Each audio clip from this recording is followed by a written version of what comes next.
여러분 안녕하십니까? 사주 장명가 장세진입니다. 세운을 해석하는데 가장 중요한 것이 형과 충인데요.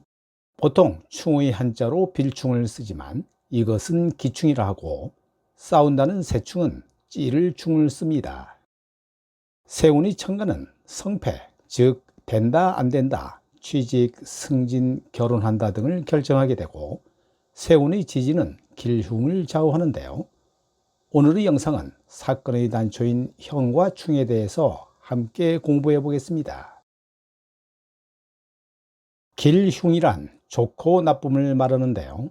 한 해의 사건이 발생하는 원인의 단초를 제공하게 되는데, 이것을 판단하기 위해 지지의 합형충파해를 보게 되는 것입니다. 합형충은 한 해의 기운이 머무는 곳, 그 해의 가장 집중되는 사건으로 나타나니까 중점적으로 봐야 하는데요. 충은 12지지를 방위로 배치했을 때 방위의 반대가 되어 서로 양립할 수 없는 글자의 조합입니다.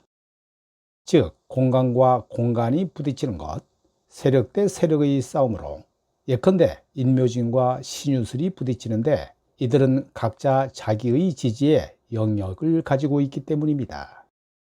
천간은 기의 부딪힘이고 눈으로 보여지는 것이 아니므로 충이라 말하지 않고 극이라고 말을 합니다. 즉, 갑경충이 아니라 갑극경이 되는 것이지요. 반면 지지의 충은 방위가 정해져 있기 때문에 눈에 보이는 공간의 부딪힘으로 충으로 말하는 것이 맞습니다. 충에는 인신충, 사해충, 자오충, 묘유충, 진술충, 충미충이 있는데요. 충은 만나서 부딪히는 것으로 연애하는 것도 충이고 헤어지는 것도 충이 됩니다.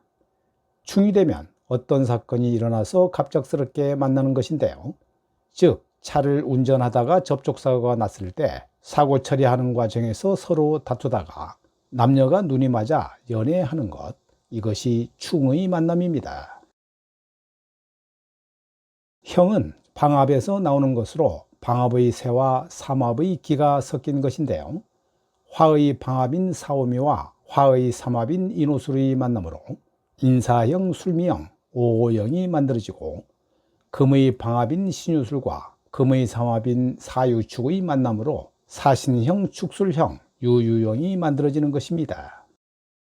수의 방합인 해자축과 목의 삼합인 해묘미의 만남으로 자묘형, 해해형이 만들어지고요. 목의 방합인 인묘진과 수의 삼합인 신자진의 만남으로 묘자형과 진진형이 만들어집니다.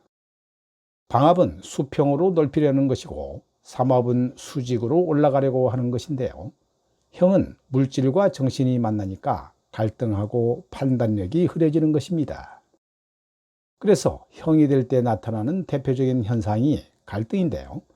축술형, 술미형은 토의 형이 되므로 인사형보다 판단에 대한 갈등이 더욱 심할 것입니다. 즉, 수험생이 공부하고 진로를 결정해야 할 때 형운이 오게 되면 과선택에 대한 갈등으로 시간을 낭비할 수 있지만, 형을 잘 쓴다면 형 공부인 법이나 의대 쪽으로 진로를 설정하는 운이 되기도 합니다. 형충운의 공통점은 지금 겪고 있는 환경에 대한 갈등이 일어나는 것이죠. 형은 모양이 잘못돼서 칼로 잘라내고 고치는 것인데요. 그래서 형운이 되면 기존 환경을 고치려는 성향이 발동하기 때문에 지금 다니고 있는 직장이 불편하고 상사나 동료들과 갈등을 겪고 있다면 새로운 직장으로 이직할 수도 있습니다. 이런 고치려는 성향으로 인해 사주에 형사를 가지고 있으면 고치는 직업인 의사나 간호사, 미용사의 직업을 가질 수 있기도 하고 형운에 수술할 일이 생기기도 합니다.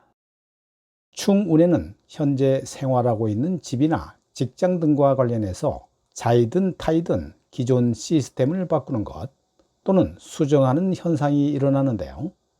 그래서 충운에 이사하거나 직장을 이동하게 되고 지금 하고 있는 공부에 대한 갈등으로 진로 변경이 일어날 수 있습니다.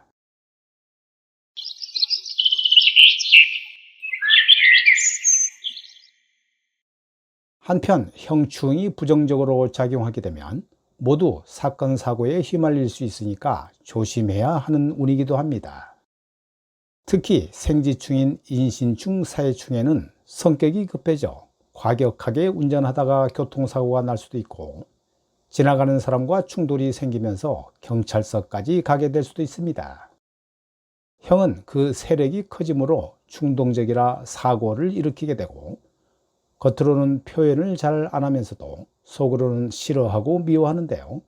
그 갈등이 심하면 소송까지 이어질 수 있습니다.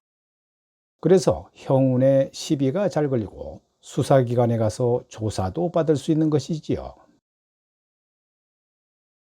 형충운의 교통사고가 잘 날 수 있는데요. 충은 급성으로 부러지고 다치는 사고로 나타나더라도 잘 나을 수 있는 반면에, 형은 내상을 입어 만성으로 잘 낫지 않을 수 있습니다.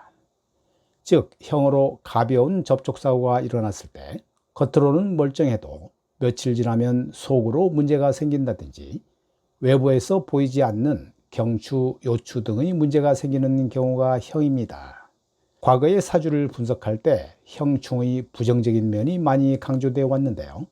형이 되면 위와 같이 관제구설로 경찰서 가서 조사받을 일이 생기고, 충이 되면 싸워서 다치거나 이별을 하는 사건이 생긴다고 봤습니다. 물론 맞는 말이지만 긍정적인 면도 많다는 것을 알아야 합니다. 충은 생활의 활력소나 자극제가 되기도 하는데요. 사주에 충 없이 한만 있다면 개인이나 사회적으로 발전을 할 수가 없습니다.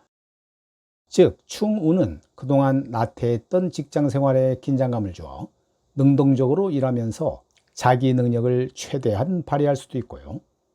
또 서로 싸우고 부딪히면서 조화를 찾아 새로워질 수 있고, 충운에 싸우면서 복잡하게 얽힌 문제를 풀어갈 수도 있습니다. 토론에서 치열한 논쟁을 거쳐 합의점을 찾아 훌륭한 대안이나 해결점을 도출해내는 것이 충이 되는 것입니다. 그리고 합의돼서 내 생각이 묶여서 머리가 잘 안 돌 때 충의 자극이 오면 불현듯 뇌에 번개가 치듯이 아이디어가 샘솟아 문제를 해결해 나갈 수 있고요. 몰랐던 병이 충운에 발견되어 수술해서 낫기도 하는 것입니다. 이렇듯 충은 발전의 원동력이 될 수 있고 해결의 인자로 작용할 수 있으니까 충운을 지나치게 두려워할 필요는 없다고 봅니다. 왼쪽의 월지에 오화가 없다고 가정하면 자수가 차가운 물이 되는데요. 갑목의 나무가 물을 잘 빨아들이지 못해 공부가 잘 안 됩니다. 이 명식처럼 월지에 오화가 있으면 집안 환경이 좋아서 공부하게 되는데요. 충은 자극이 되어 좋은 역할을 할 것입니다. 오른쪽 명식의 연월 자축합은 충보다 더 안 좋은 경우인데요. 축토 얼음이 녹을만 하면 자수 때문에 다시 얼게 되어 공부가 안 되고, 화로 말하려고 하는데 말이 잘 안 나와 속에 우라병이 있게 됩니다. 이런 사람이 술 한잔하면 신세를 한탄하게 되고 옆에서 거들면 폭력성이 나올 수 있는데요. 이것이 바로 추고 탕화이고 원진이며 귀문관살입니다. 형이 긍정으로 작용하게 되면 새와 기를 잘 쓰는 능력자가 되기 때문에 말 그대로 경찰, 검찰 등 형권을 쥐는 일을 할 수 있고, 수술을 잘하는 의사가 될 수 있으며, 어떤 일이 발생했을 때 결정을 빠르게 할 수 있는 능력자도 될 수 있습니다. 오늘 영상은 여기까지고요. 다음에 더 유익한 영상으로 찾아뵙겠습니다. 여러분 감사합니다.